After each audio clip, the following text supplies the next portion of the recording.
Air. Now, I've been anticipating watching this movie since I first saw the trailer. I was instantly fascinated by and most interested with how they were going to make a good movie that revolves around Michael Jordan, spoiler alert, without him actually in it. And I knew just from the people involved in the movie, the all-star cast, which I'll get into in a bit, and being directed by Ben Affleck, that it had to be a good movie. So it wasn't even a question of, will they make it good or not? Like, my default position was, this is going to be a good movie, but how the fuck are they going to pull it off? And I am absolutely pleased to say that they definitely did in spades. But first, before we go any further, I want to shout out the writer and give him his flowers, because if we don't shout out the writers here on the Spun Today podcast, who will? The movie Air, which came out this year in 2023, was written by Alex Convery. Shout out to Alex for writing an incredible screenplay. Now, here's the official synopsis. The movie follows the history of shoe salesman Sonny Vaccaro and how he led Nike in its pursuit of the greatest athlete in the history of basketball, Michael Jordan. Some would argue, and by some I mean me, that the greatest athlete in the history of basketball is Kobe Bryant, but that's a conversation for another day. Let's get into this all-star cast, which with this cast, you can't fuck up a movie. You have Matt Damon playing the main protagonist, Sonny Vaccaro. You have Jason motherfucking Bateman. You have Ben Affleck, Chris Messina, Viola Davis, who plays Dolores Jordan, Michael Jordan's mother, Julius Tenen, which plays James Jordan, Michael Jordan's father.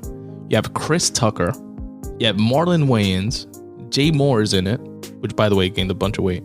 Not sure if it's for the film or not. And it's just like, with all that absolute all-star cast, the movie can't be bad. And it's always dope to see when Ben Affleck and Matt Damon collab on something.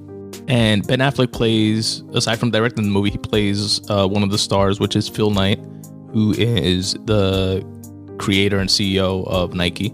And in this time period, Nike was known as making running shoes, and they were like number one in that space, but it wasn't the number one shoe company. The number one shoe company was Converse, definitely within the basketball space, and then Adidas.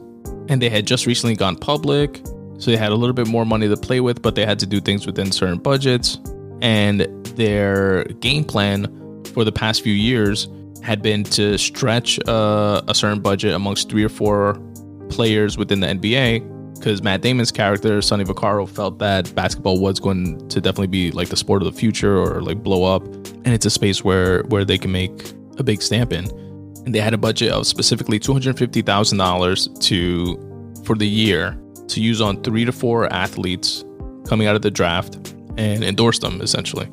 The idea being this will help popularize the shoe, drive sales, etc., etc. Sonny Vaccaro sees something in Michael Jordan, who was poised to be the 3rd pick in the draft in 1984, but he sees him as like by far going to be the player that changes the game, number 1 player in the world, etc. Like, he believed in him from the jump.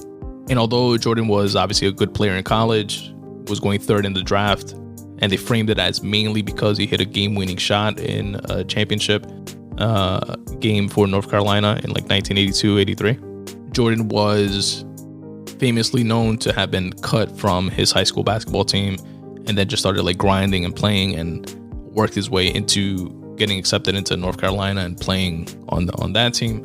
So just from a historical perspective, there wasn't anything saying like this is going to be the GOAT.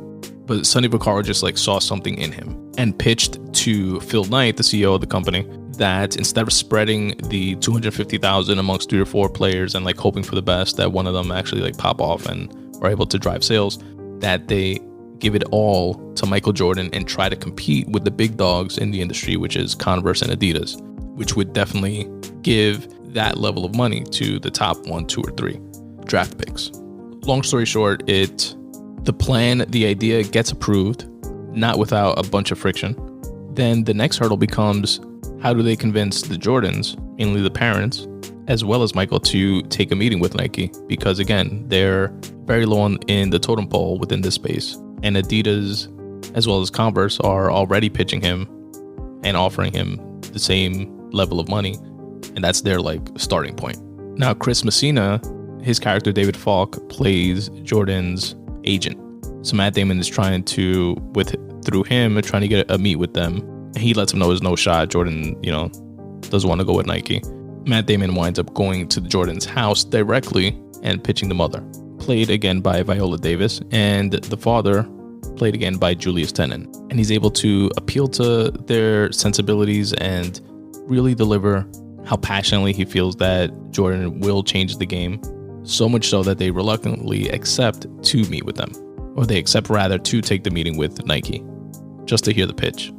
And then the next hurdle becomes designing a dope, perfect shoe that Jordan was going to love. And to do this, they pull in their main designer, Peter Moore, played by Matthew Marr, who ultimately designs the Jordan 1s. And as expected, the other companies, I think it was either Adidas or Converse, winds up offering the same amount of money, also offers him a brand new Mercedes as a sweetener.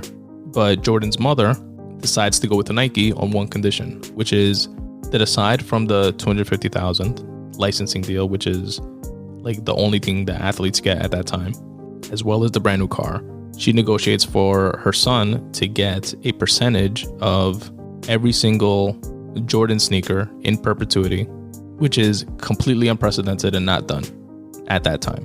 And they didn't specify what the percentage was, but again, it was a percentage and in perpetuity of every shoe sale, that for every shoe that his name is on. Nike agreed to it. And at that time, I believe they said that the most they've sold of any shoe was like 3 million shoes or something to that effect, of any like one sneaker. And I think in its first year, the Jordan 1s sold like 146 million pairs or some shit like that. And now fast forward, Jordan is one of the most, if not the most popular brand of sneaker. Nike is definitely the number one company. Off the strength of that, Michael Jordan, because of that revenue share equity stake in Jordan, is a billionaire and made tons more money off the Jordan brand than he ever made from the NBA, and is a billionaire with a B because of this.